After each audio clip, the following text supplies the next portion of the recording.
Out of my expectation Tecno হঠাৎ করে এরকম স্লিম এবং কার্ভ বডি স্মার্টফোন লঞ্চ করে বসছে। This is Tecno Camon 30S। Camon মূলত camera centric smartphone series, so এখানে মেইন ফোকাসটাই ক্যামেরাতে থাকে। তবে এইবার দেখে মনে হচ্ছে যেন তাদের মতিগতি একটু চেঞ্জ হওয়ার সম্ভাবনা আছে। যদিও সিমিলার ডিজাইন দেখতে পাচ্ছি compare to Camon 30, but this time আমরা পাচ্ছি beautiful curve display, curve body design. আমি কিছু মানুষ দেখছি জীবনে এমন যে তারা স্মার্টফোনে কার্ভ ডিসপ্লে দেখলেই কিনে ফেলে, তাদের সেকেন্ড কোনো রিকোয়ারমেন্টসই থাকে না। তারা যদি এই স্মার্টফোন একবার হাতে নেয় তাহলে শিওর কিনে ফেলবে। এই ফোনটা ধরতে খুবই সহজ এবং আরামদায়ক। ফোনটা মাত্র 7.62 মিলিমিটার থিক এবং ওজনের বিষয়ে টেকনো সরাসরি কিছু বলে নাই। তবে ফোনটা আমি প্রথম বক্স থেকে বের করে হাতে নিয়ে আমার মনে হইতেছিল যে তার আবার ব্যাটারি দিতে ভুলে যায় না। তো ফোনটা খুবই লাইট ওয়েট, ফলে ফোনটাকে এক হাতে লম্বা সময় ব্যবহার করা খুবই ইজি ছিল। কিন্তু যেহেতু ফোনটা আলটিমেটলি আকারের লম্বাই, সো আমাকে প্রায় সময় 2 হাত ব্যবহার করা লাগছিল। তবে হ্যাঁ, ফোনটা আকারে বড় হইলেও যে এর পাওয়ার বাটন, ভলিউম বাটনের পজিশন এগুলো ঠিক আছে। আবার আমি বলবো যে ফিঙ্গারপ্রিন্ট পজিশনটা সামান্য একটু নিচে হয়ে গেছে, যেটা আরেকটু উপরে হলে ভালো হইতো। আর হ্যাঁ, যেহেতু অ্যামোলেড ডিসপ্লে, সো আমরা এই ফোনটাতে ইন ডিসপ্লে ফিঙ্গারপ্রিন্ট সেন্সর পাচ্ছি, যেটা আমার টেস্টিংয়ে খুবই অ্যাকুরেট এবং ফাস্ট কাজ করেছে। আর এই স্মার্টফোনটা আপনারা বাজারে 3টা কালার পাবেন। আমার হাতে ব্ল্যাকটা দেখতে পাচ্ছেন, এটার একটা গোল্ডেন ভেরিয়েন্টও আছে এবং আরেকটা ভায়োলেট বা বেগুনি টাইপের একটা কালার আছে, যেটা আবার কালার চেঞ্জিং ফিচার আছে। অন দি আদার হ্যান্ড, আমি মনে করি এই স্মার্টফোনটাতে খুবই ভালো একটা ডিসপ্লে দেওয়া হয়েছে। এই ফোনটাতে 6.78 ইঞ্চ সাইজের ফুল এইচডি প্লাস রেজলিউশনের 120 হার্টজ কার্ভড অ্যামোলেড ডিসপ্লে দেওয়া হয়েছে। একই সাথে এই ডিসপ্লে 1 বিলিয়ন কালার রিপ্রোডিউস করতে পারে। আছে 1300 নিটসের পিক ব্রাইটনেস, যা আউটডোরে ব্যবহার করার জন্য আমার কাছে মোটামুটি এনাফ মনে হয়েছে। যেটা বলছিলাম যে ডিসপ্লের কালারটা কিন্তু খুবই ভাইব্রেন্ট, স্পেশালি এটার গ্যামা রিপ্রোডাকশনটা আমার কাছে যেটা মনে হয় খুবই অ্যাকুরেট, ফলে খুবই ন্যাচারাল এবং খুবই বোল্ড কালার দিতে পারতেছে এই ডিসপ্লেটা। And also at the same time এই ডিসপ্লের উপরে কিন্তু গরিলা গ্লাস ফাইবার প্রোটেকশন আছে। In regular usage, also considering the price segment, এই রেজলিউশনটা খুব একটা হ্যাম্পার করবে না আমাকে। তবে যেই ব্যাপারটা আমাকে খুব বেশি হ্যাম্পার করেছে সেটা হচ্ছে যে মিস টাচ প্রিভেনশনটা, যেটা এই ফোনটা ভালোভাবে হ্যান্ডেল করতেই পারে না। মিস টাচ প্রিভেনশন বলতে আমি বোঝাচ্ছি যে এই ধরনের কার্ভ ডিসপ্লে ফোনগুলোতে এই যে সাইডের যে ডিসপ্লের অংশটা, এটা দেখা গেছে যে নর্মাল ইউসেজে বেশিরভাগ সময় হাতের দ্বারা প্রেস লেগে থাকে। তো ফোন যেটা করবে যে এই আঙ্গুলগুলোকে ইগনোর করবে, যাতে আমি নর্মালি ফোনটাকে ফাংশন করতে পারি। তো এমনই একটা সমস্যা আমি এই ফোনটাতে ফেস করেছি ক্যামেরা ইউজ করার সময়। তো আমি যেহেতু এইভাবে ফোনটা ধরে ছবি তোলা লাগছিল, তো আঙুলে চাপ পড়ছিল এবং ফলে আমি শাটার বাটনে প্রেস করে ছবি তুলতে পারতেছিলাম না। তো ফোনটাকে তখন আর একটু সিস্টেমেটিক ওয়েতে, খুব রিস্কি ওয়েতে ধরে দেন আমার শাটার বাটন প্রেস করা লাগতেছিল, যেটা লিটারালি আমার পুরো ক্যামেরা এক্সপিরিয়েন্সটাকে রুইন করে ফেলছে। সো আমি আশা রাখবো যেন টেকনো এই স্মার্টফোনটাতে খুব দ্রুতই এই মিস টাচ প্রিভেনশনের সমস্যাটা যাতে সলভ করে। এই সমস্যাটা সব সিনারিওতে আপনার সামনে দেখা দিবে না, ওই কিছু কিছু সময় দেখা দিবে, যেমনটা আমরা ক্যামেরাতে দেখতে পেয়েছি। হার্ডওয়্যার বিবেচনায় এই স্মার্টফোনটাতে কোনো আপগ্রেড আসে নাই, বলতে পারেন যে একটা রিফ্রেশ আসছে। বিকজ এই ফোনটাতে ব্যবহৃত Helio G100 itself is a refreshment upgrade over Helio G99। G100 A performance improvement নাকি অফিসিয়ালি বলতেছে মাত্র 7%-এর মতো, যেহেতু রিয়েল লাইফে এটা খুবই নগণ্য। আর হচ্ছে যেটা স্পেশালি ইম্প্রুভমেন্ট আনা হয়েছে সেটা হচ্ছে যে আইএসপিতে এবার নাকি ক্যামেরা অ্যালগোরিদমে হালকা পাতলা কিছু অ্যাডজাস্টমেন্ট আছে, 200 মেগাপিক্সেলের সেন্সরের সাপোর্ট আছে।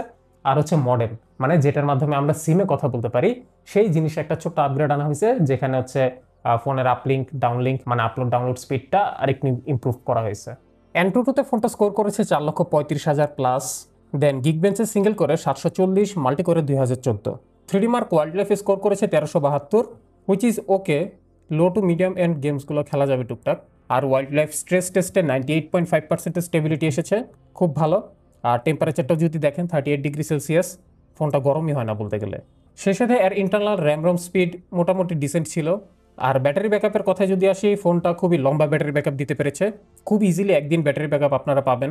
গেমিংয়ের বেলায় আসলে এই প্রসেসরটা গেমিংয়ের জন্য খুব একটা উপযুক্ত না, সো এটাতে আপনারা লো টু মিডিয়াম এন্ড যে গেমসগুলো আছে এগুলো খেলতে পারবেন। আর একটু যে পপুলার টাইটেলগুলো আছে তার মধ্যে মনে করেন যে কল অফ ডিউটি গেমসটা এই ফোনটাতে মোটামুটি ভালোই চলে। মধ্য কথা হচ্ছে যে গেমিং নিয়ে আসলে খুব বেশি এক্সপেকটেশন রাখার দরকার নেই। ক্যামেরা সেগমেন্টে বেশ কিছু পরিবর্তন এসেছে। প্রাইমারি ক্যামেরা ব্যবহৃত হয়েছে Sony IMX896 50 megapixel OS camera sensor, আর সাথে আছে অ্যাজ ইউজুয়াল ডেপথ ক্যামেরা আর লাইট সেন্সর ক্যামেরা। কিন্তু টেকনো ক্যামন 30 সামনে কিন্তু 50 মেগাপিক্সেলের অটো ফোকাস অ্যাওয়ার্ডের একটা ফ্রন্ট ক্যামেরা দেওয়া হয়েছিল, যেটার পরিবর্তে এবার আমরা স্মার্টফোনটাতে পাচ্ছি 13 মেগাপিক্সেলের একটা সেলফি ক্যামেরা। ডিএলএটে এই প্রাইমারি ক্যামেরাটা বেশ ভালো ছবি দিতে পেরেছে আমার মতে, স্পেশালি কালার রিপ্রোডাকশনটা বেশ ন্যাচারাল ছিল এবং ওভারঅল ছবিতে ডিটেলসও ভালো পেয়েছি। এই ক্যামেরাতে 3টা কালার প্রোফাইল আছে এবং 3টা কালার প্রোফাইলের প্রথমটা হচ্ছে একেবারে ন্যাচারাল, তারপরটা হচ্ছে একটু বুস্টেড কালার, তারপরটা হচ্ছে একেবারে ডিফারেন্ট টাইপ অফ একটা কালার। এটা ক্যামনের নিজস্ব একটা কালার থিওরি, কিছুটা সিনেমেটিক ভাইব দেয় ছবিগুলোতে। তাছাড়া এই সেন্সরের হাই ডাইনামিক রেঞ্জ ডিটেলসটাও আমার কাছে বেশ স্ট্রং মনে হইলো। কিন্তু পুরো ছবিতে যে ওভারঅল এক্সপোজার ব্যালেন্সিংয়ের বিষয়টা, এখানে আমার মনে হয় টেকনোকে আরও কিছু কাজ করার দরকার আছে। যতদূর জানি এই ফোনগুলোতে টেকনোর নিজস্ব কালার থিওরি বা কি বলে পিকচার প্রসেসিং অ্যালগোরিদমগুলো ব্যবহৃত হয়ে থাকে। সো এক্সপোজারের দিকে একটু নজর দিতে হবে, বিকজ এটা বেশিরভাগ ক্ষেত্রে শুধু ব্রাইট ছবি তুলতে চাচ্ছিল। যেমন ধরেন এই সন্ধ্যার সময় আমি একটা ছবি তুলছি, তো ছবিটা তুলে দেখলাম যে বেশ খানিকটা ব্রাইট ছবি উঠছে। অ্যাকচুয়াল সিনারিও এরকম না, বরং অ্যাকচুয়াল সিনারিও কিছুটা এরকম অন্ধকার টাইপের। তাই আমি স্লাইডারটা হালকা একটু অ্যাডজাস্ট করে ছবি তুলতে গেলাম, তারপর আমার রেজাল্ট দিল এইটা, একদমই অন্ধকার একটা ছবি। তারপরে আবার ভিউফাইন্ডারে গিয়ে একেবারে লো করে দিলাম, দেওয়ার পরে যে আপনারা স্ক্রিনশটে দেখতে পাচ্ছেন যে অ্যাকচুয়াল সিনারিও কীরকম, কিন্তু ছবিটা আসতেছে এইরকম ঘুটঘুটে অন্ধকার। তো এটা আমার কাছে একটা ইস্যু মনে হয়েছে, এটা টেকনোকে দ্রুত ফিক্স করা প্রয়োজন। তাছাড়া এমনিতে লো লাইটে যদি আপনারা ভালো লাইটিং কন্ডিশনে থাকেন তাহলে সুন্দর ছবি আসে এই ক্যামেরাটাতে। লাইটিংয়ের পরিমাণ কমে এলে বেশ কিছুটা গ্রেইন এবং নয়েজ দেখতে পাবেন, তবে অন এভারেজ আমার কাছে লো লাইটে এটাকে মিডিয়াম পারফর্মার বলেই মনে হয়েছে। তাছাড়া এই ক্যামেরাতে AIGC নামের একটা ওই AI ফিচার আছে, এরকম অদ্ভুত ছবি তুলে, আর দেখাইলাম না, বাকিগুলো দেখলে হাসতে হাসতে মরে যাবেন। তাছাড়া এই ফোনের পোর্ট্রেট স্যাম্পলগুলো আমার কাছে ভালোই লেগেছে, যদিও কিছু কিছু সময় সেপারেশনে একটু প্রবলেম হয়েছে, তবে ব্যাকগ্রাউন্ড আর সাবজেক্ট যদি খাপে খাপ মিলে যায় তাহলে আপনারা বেশ কিছু ভালো রেজাল্ট পাবেন পোর্ট্রেটে। অন্যদিকে সেলফি ক্যামেরাতে আমি একটু ওভার শার্পনিংয়ের ব্যাপার লক্ষ্য করছি। তাছাড়া এমনি সেন্সরটা মোটামুটি ভালোই কালার পিক আপ করতে পারে, তবে এই ক্যামেরাটা ডে লাইটই মোটামুটি যা স্ট্রং রেজাল্ট দেওয়ার দিতে পারে, আলো কমে আসলে ফ্রন্ট ক্যামেরাটা খুব একটা ভালো পারফর্ম করে না। আপনারা ফোনটাতে সর্বোচ্চ 2K 30 FPS ভিডিও রেকর্ড করতে পারবেন এবং 2K-তে কোনো স্টেবিলাইজেশন নাই, যা দেখতেই পাচ্ছেন আপনারা ভিডিওতে। সো স্টেবিলাইজেশন অন করলে ভিডিও 1080p 30 হয়ে যাবে, তো সেই ক্ষেত্রে ভিডিও কিছুটা ক্রপও হয়ে যায়, যদিও আলটিমেটলি এই স্টেবিলাইজেশনও খুব একটা ভালো পারফর্ম করতেছে বলবো না। সো এই ক্যামেরাটা আমার কাছে যেটা মনে হয়েছে যে 2K-তে আপনারা যদি মানে একদম স্টেশনারি বা স্টিল শটস নেন তাহলে হচ্ছে মোটামুটি ভালো ভিডিও রেজাল্ট আউটপুট পাবেন। আর অফকোর্স বেস্ট রেজাল্ট পাওয়ার জন্য দিনের বেলা অথবা ভালো লাইটিং কন্ডিশনে ভিডিও রেকর্ড করবেন। এই স্মার্টফোনটা অ্যান্ড্রয়েড 14 বেসড iOS 14.5-এ রান করছে। আমার ব্যক্তিগত এক্সপিরিয়েন্সে এই iOS-টা দিন দিন ভালোই ইমপ্রুভমেন্ট নিয়ে আসতেছে, তবে আমি এখনও দেখলাম এই স্মার্টফোনের ভেতরে কয়েকটা ক্যান্সার অ্যাপ আছে। একবার অ্যাপসগুলো যদি অন করেন তাহলে আপনার ফোনের নোটিফিকেশন প্যানেলে বোমা মাইরা উড়া দিবে, এরকম টাইপ কিছু অ্যাপস আছে। আমি আশা রাখবো টেকনো খুব জলদি তাদের ইউআইতে এই ধরনের অ্যাপসগুলোকে রিমুভ করে দিবে। আর হ্যাঁ, আপনারা এই স্মার্টফোনগুলোতে অ্যান্ড্রয়েডের 2টো মেজর OS আপডেট পাবেন।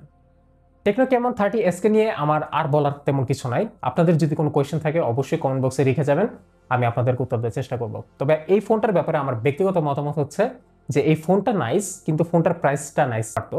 আমি মনে করি টেকনো খুব ভালো একটা অপরচুনিটি মিস করছে, মানে তারা ফোনে খুব সুন্দর ডিজাইন নিয়ে আসছে, প্লাস ভালো একটা ডিসপ্লে দিয়েছে, মোটামুটি ভালো একটা ক্যামেরাও দিয়েছে, এবং তাদের ইউআইটাও আগে থেকে ইমপ্রুভ হয়েছে, মানে আস্তে আস্তে তারা ইমপ্রুভমেন্টের দিকেই আছে। সো তাদের ফোনগুলো আগে থেকে আরও বেশি গ্রহণযোগ্যতা পাচ্ছে, কিন্তু প্রাইসিংয়ের দিক থেকে আসলে খুব একটা মিলতেছে না। আর লাস্ট কথা হলো, আমি চাই টেকনো তাদের এই ফোনটাতে খুব শীঘ্রই কিছু মেজর সফটওয়্যার ফিক্স আপডেট নিয়ে আসবে, যেখানে তারা ক্যামেরার ইস্যুগুলোকে অ্যাড্রেস করবে। So that's it for today. ভিডিওটি ভালো লাগলে hit the like and don't forget to subscribe. ইনশাল্লাহ আপনাদের সাথে আবারও হাজির হয়ে যাবো অন্য কোনো ভিডিওতে। টিল দেন সবাই ভালো থাকবেন। আল্লাহ হাফেজ।